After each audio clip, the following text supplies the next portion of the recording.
Hey guys, welcome to Seahawks Forever. A little bonus material for you here today.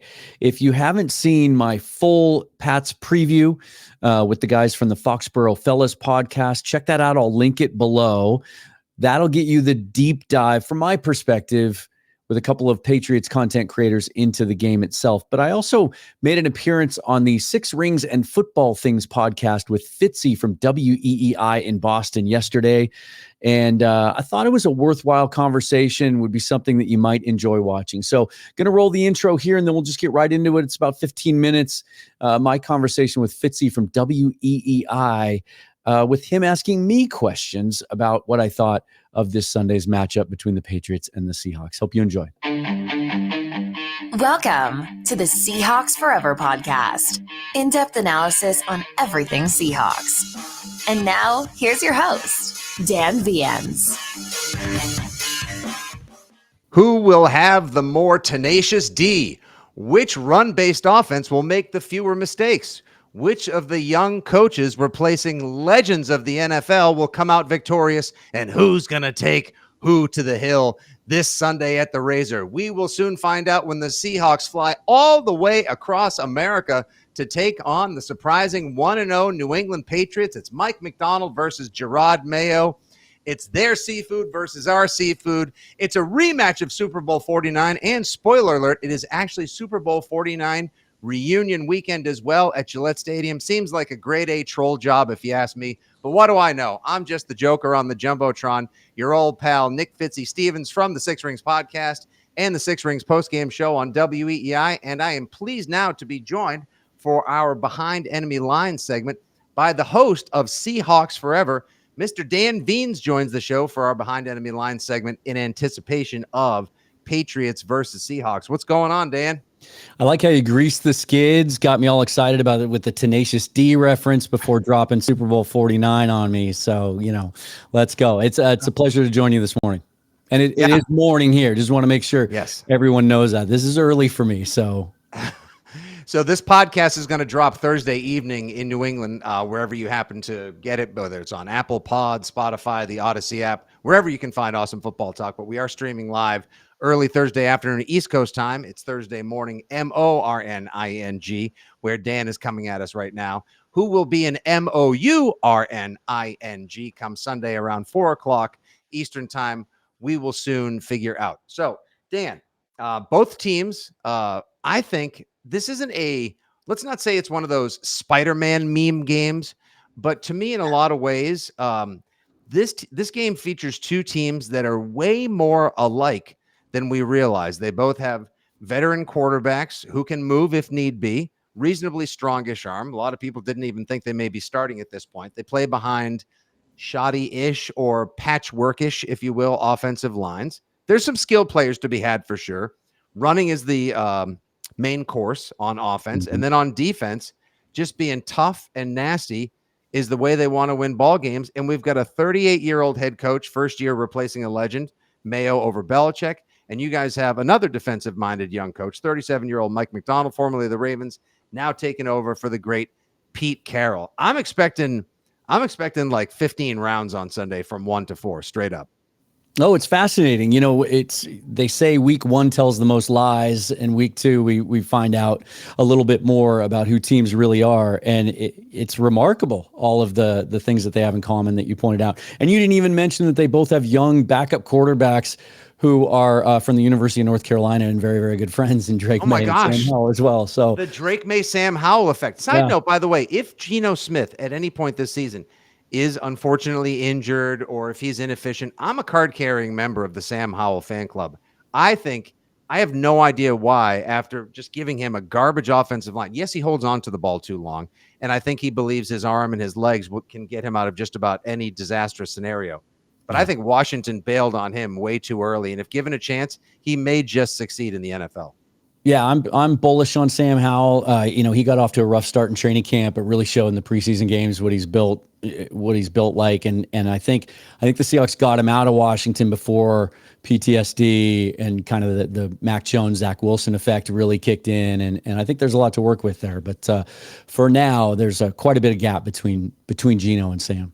Oh yeah, for sure. For sure. So Sunday, we come into the game. This was part of the gauntlet that many believed was an impossible schedule for the New England Patriots in their September run. Most people obviously had them ticketed for a loss against the Bengals. They win 16-10. They open up some eyes. They play 60 minutes of rock fight football. Seahawks come in Sunday. They're a 3.5-point favorite, over under of 37.5 points. And then the Pats have the Jetropolitans, as we like to call them, at Death Life Stadium on Thursday. And then they go out to one of everyone's least favorite places to play, the Big Bell Bottom, as Berman calls it, in San Francisco. They finish off the month against the 49ers. People thought around here, at least, that if there was going to be one game that was winnable for the Pats in September, it would be the Seahawks.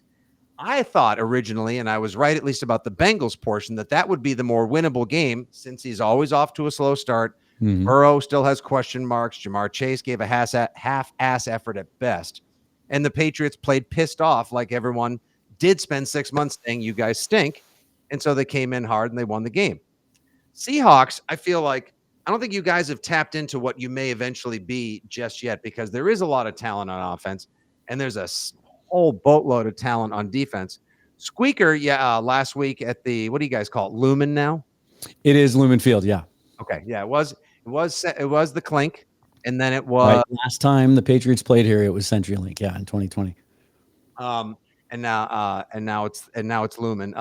Tighter game than anticipated, 26-20 over Denver. What did you see from a Seahawks, before we get into what you guys think about the Patriots in this matchup? What did you see that you liked, and what did you see from the Seahawks last week that opened your eyes maybe the wrong way? Yeah, I think when you look at the two sides of the ball, I expected there to be some growing pains in the offense. It's an offensive line that has been notoriously problematic over the last 4 or 5 years, and one that most people expected to be so again this year. You know, all the national pundits were dinging the Seahawks for that, and that was, claiming that as one of the biggest reasons that they were, kind of in the 20s, upper 20s in most of the power rankings you see at the beginning of the season.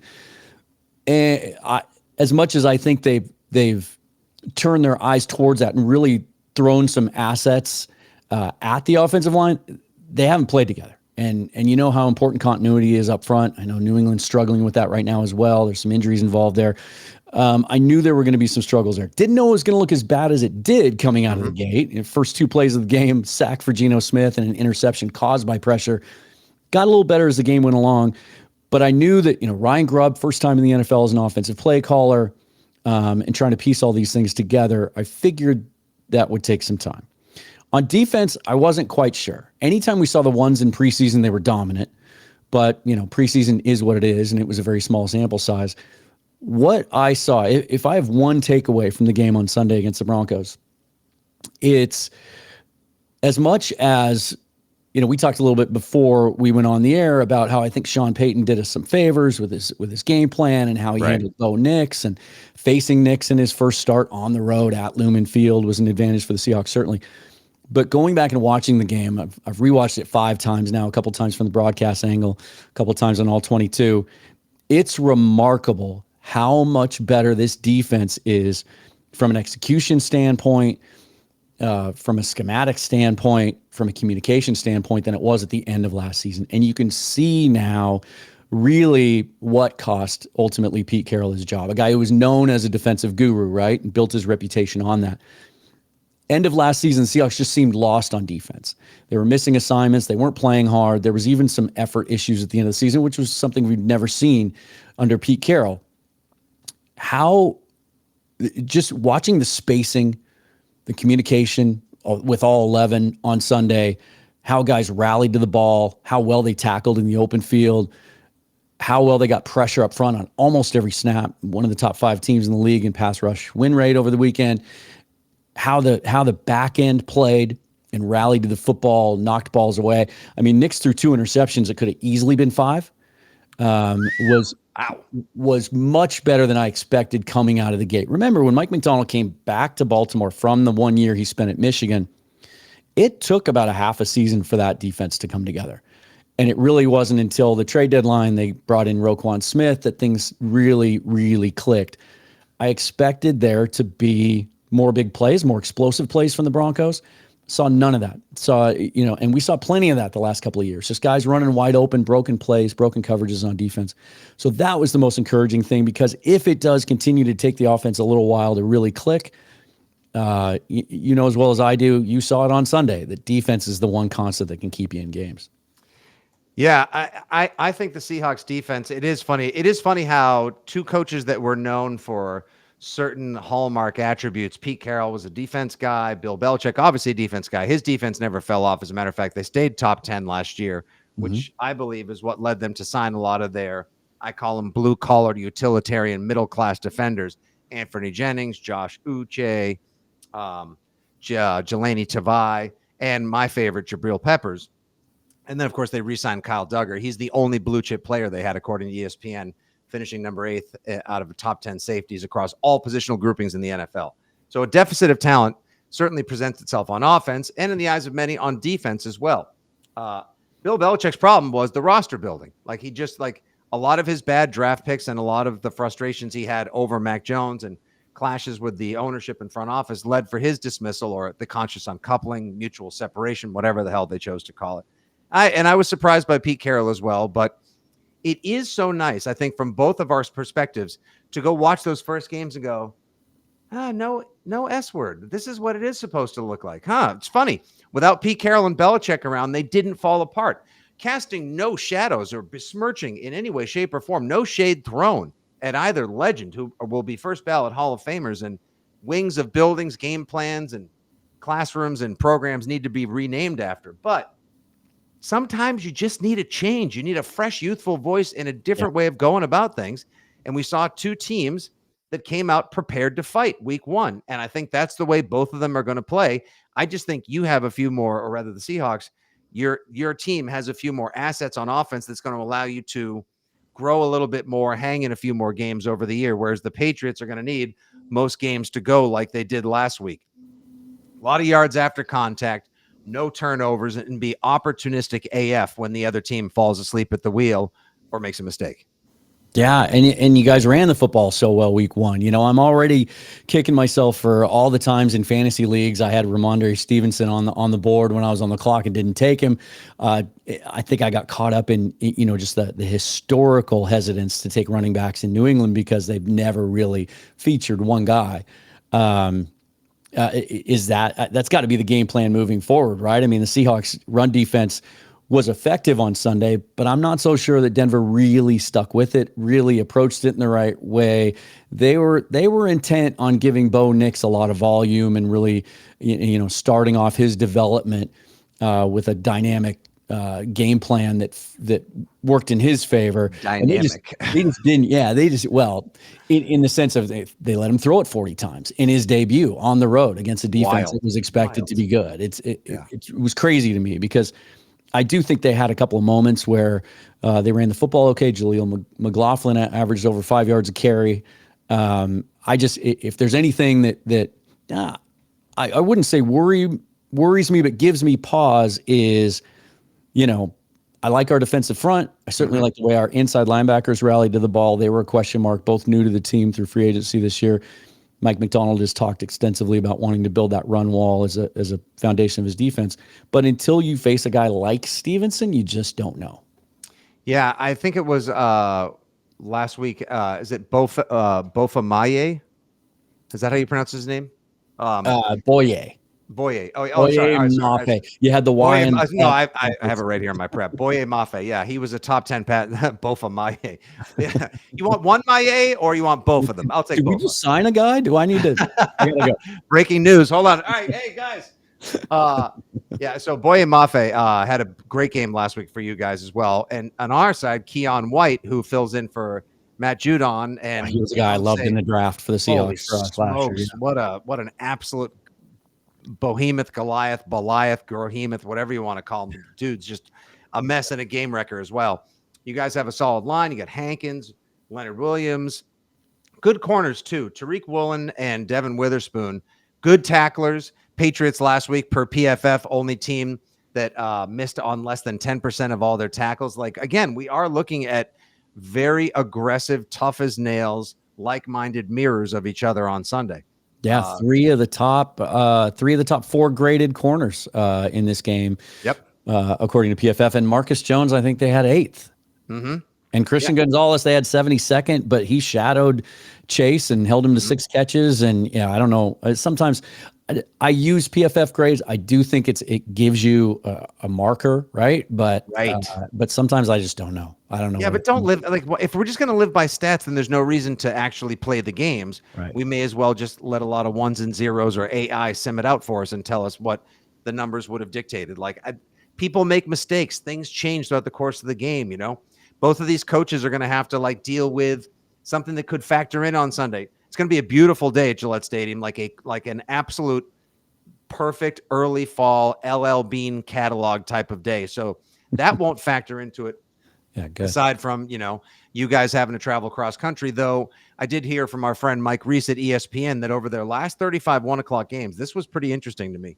The Seahawks are 24-11. So I say you take the whole, the Seahawks are going to be tired. They're going to have tired legs. I'd throw that right out the window. I don't care about that in the least. Yeah, that was a huge issue under the Mike Holmgren era. We were just terrible, excuse me, as most teams are. You look across the league historically, traveling from the west to the east. Holmgren teams were terrible. They literally would look like they're sleepwalking through the first half. Carroll tapped into something, started practicing at 10 a.m., started, to acclimate them to that, started keeping them on that schedule as they traveled, going back east a day earlier than they had in the past. Mm-hmm. And it worked. And so, there is some trepidation here about whether or not that can continue. I will say this. We did just find out yesterday from Mike McDonald that he has kept all of those parameters in place and decided, hey, he wasn't so egotistical that he wasn't able to look back over things that worked for Pete Carroll.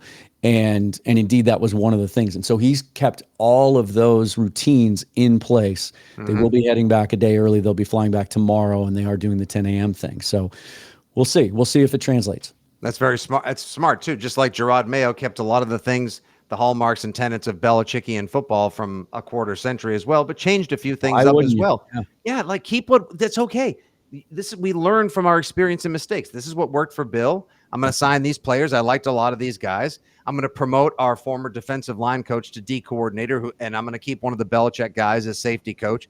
There's a lot about this team that should remind people of the last quarter century, just minus the stars on the outside and the greatest quarterback of all time under center, and then the man who held the media and even some of his fans at times in great disdain on the sideline. But that's okay, because now you can find Bill Belichick on the Cooking Channel, on CNN, on Fox News, he's on the Weather Channel. My God.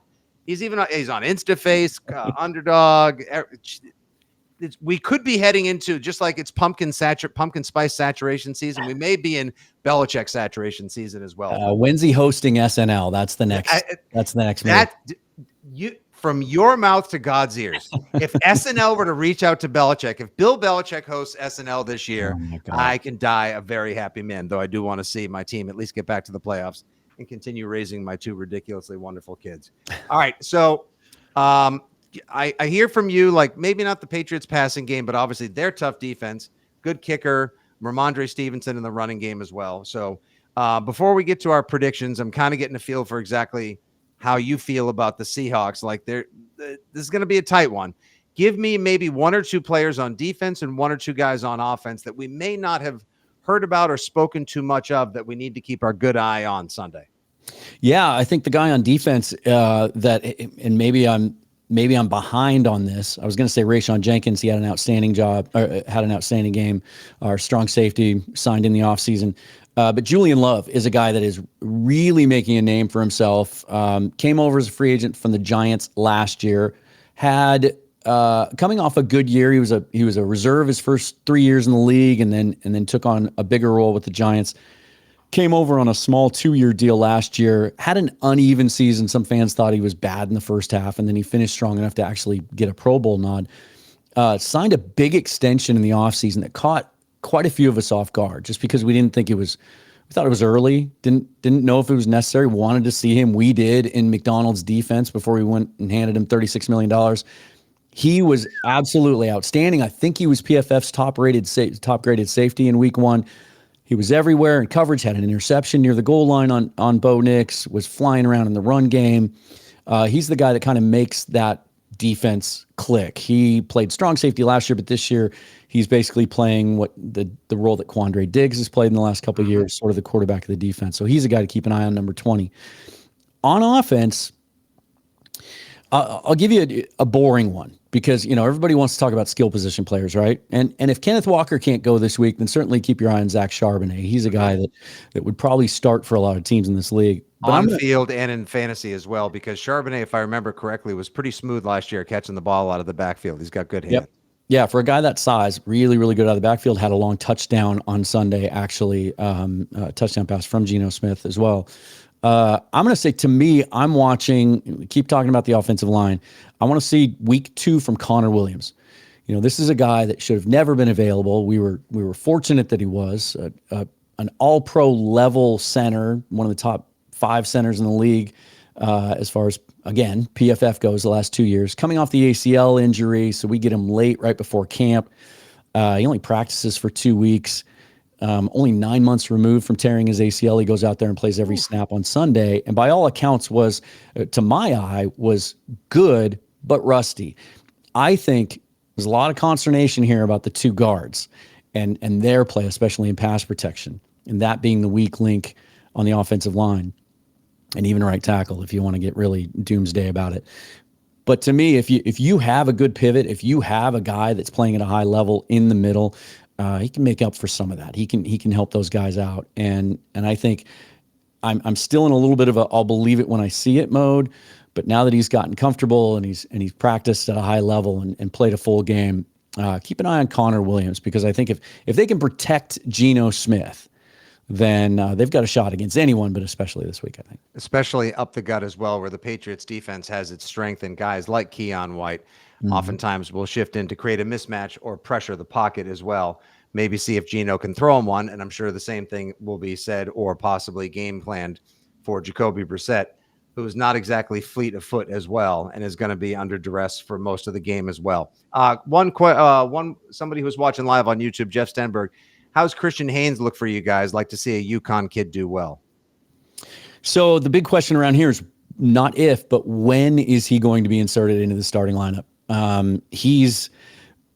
He had a fantastic preseason, but he never ran with the ones. It was Laken Tomlinson at left guard, and it was Anthony Bradford at right guard. And Mike McDonald pushed that right guard competition all the way up to training camp, tried to keep the Broncos guessing. It ended up being Bradford.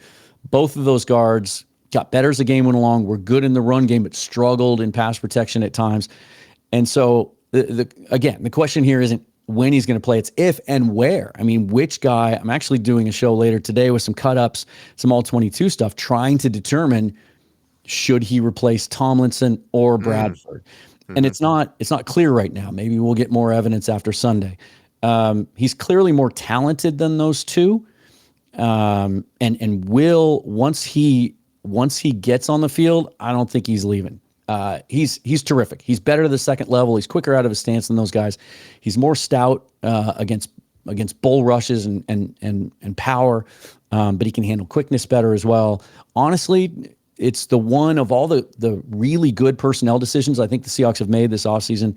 Him not being on the field, I feel like is a miss right now, and it's only a matter of time before he's out there.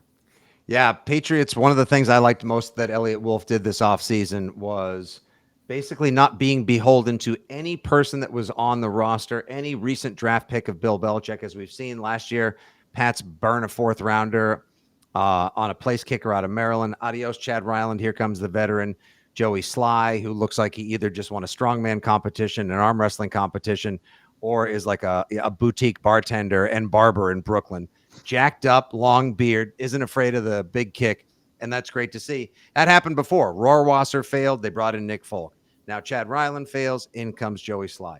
Did the same thing on the offensive line as well, and the offensive line has been a mess for years, and they need to get that settled. Would not be surprised to see the Seahawks try to stress the left side of the offensive line, where Nick Leverett could be filling in for City So, and City So is only so-so at best. And then you have the combination of Vidarian Lowe and Chuks Okorafor at left tackle. The right side looks good with veteran center David Andrews, rookie Layden Robinson, who's come in, outgo all the retreads there. In comes this mauler from A&M and Big Mike Onwenu from Michigan as well. So it's going to be power right. And you mentioned earlier, before we wrap out and get your prediction, you mentioned earlier, like, seems like the Patriots aren't hesitant to let people know that they're going to be a run-first team. Offensive coordinator Alex Van Pelt said as much 6 months ago in what my co-host called his prisoner hostage video released on Patriots.com. Gerard Mayo said they're going to be as much earlier in preseason. And then Monday on WEEI, he said, look, we're not afraid to tell people we're going to be a running-based team. And I don't think there's any shame in telling people every week, this is what we're going to do. We think we can do it well enough and better than you can defend it. So game on. I love it when people say my strength versus your strength. Let's see who's the strongest. All right, Dan. Let's see. What is the official Seahawks Forever, Hawks at Patriots, 1 o'clock prediction? Beautiful weather. Hopefully the fans are charged up, lubed up, and ready to rock, making you guys almost feel like in an environment minus our beloved 12, that our 11, not Bledsoe or Edelman, but our 11 on the field and the 65,000 strong at the stadium with the lighthouse can make you feel at home, but maybe not make it so home sweet home. Yeah, this wasn't as easy as some of your fans might think it was. I do think the Seahawks have the advantage here because I think that defense is playing at a high level to start the season. And I think especially with all the issues you just mentioned up front for the Patriots and some of the muddy situation kind of with their skill position guys and waiting for guys to step up there. I think it's going to be an ugly game at times. It could come down to a turnover. I don't think we're going to see a lot of explosive plays down the field. It could be, even though you said it's going to be a beautiful day, it could be kind of a mud type game, right? Kind of a mudder type game. I'm going to go Seahawks 17-13. And I don't think this game's going to be decided one way or the other until maybe the last drive or two. So I feel good-ish about it. You just adjacent. As I mentioned at the top, you just don't know from week to one to week two. We see so many swings, and it's tell the truth in week two, right? And the Seahawks are going to struggle. I've been telling people this for a while. It's going to take a while. It's still a new staff. It's still a significant portion of the roster is new. There are going to be games that they win that people don't expect them to win. There are going to be games that they lose that they don't think they're going to lose. And this would certainly qualify as having the potential to be one of those. Well, all offseason long, I told people I thought the Patriots would win the first week. Nobody believed me. They won. I got my mini victory lap, but I am not resting on that as we move into week two as well. I did say that I thought the Seahawks would win this game by a field goal, that the Patriots and Hawks were ultimately similar, but I've kind of changed my prediction just so I can't help it. I'm a card carrying member. I'm a fan just because I work for the team. I have Pats 23, Hawks 20. Although I'm inclined to think that Seahawks by 3, Seahawks by 4, and the under may be a smart bet. One of our regular viewers wants to know any Seahawk props you're leaning towards. I'm trying to buy a jet ski. Wow. At least we know what you'd use it for. That's good, Dan. I was going to say the under, but full disclosure, for reasons you just kind of touched on, I don't bet. I'm terrible at it, so don't take my betting advice ever. All right. Well, listen, he is Dan Veens from Seahawks Forever. You can give him a follow on the socials at Seahawks Forever. And I trust we can find the podcast on Spotify, Apple Pods, and wherever awesome football talk is distributed, my friend. Yep. Indeed. Yep. And the YouTube channel, of course. Yeah. Yep. He runs on YouTube. Lots of cut-ups as well. Good breakdowns of Seahawks action, NFC West action, and all things NFL. All right. That'll do for this portion of Six Rings and Football Things. Dan, we thank you very much for your time as well. Looking forward to a great game on Sunday. I wish you well, so long as well means you enjoy the game right up to when the Patriots kick the winning field goal. I'm not, just for the record, I'm not going to tune in until about 2 or 3 minutes into the game because I'm going to let them show the end of Super Bowl 49 as they're, want to do, and I just can't watch it. So, if I send you a selfie of me and Malcolm Butler, is that too much? That's too much. Yeah, that might end our friendship before it really got a chance to begin. And here I thought it was the start of a beautiful friendship. I know. All right. Hey, Dan, thanks so much for your time, man. Appreciate you. Thanks, man. Yeah. Thank you.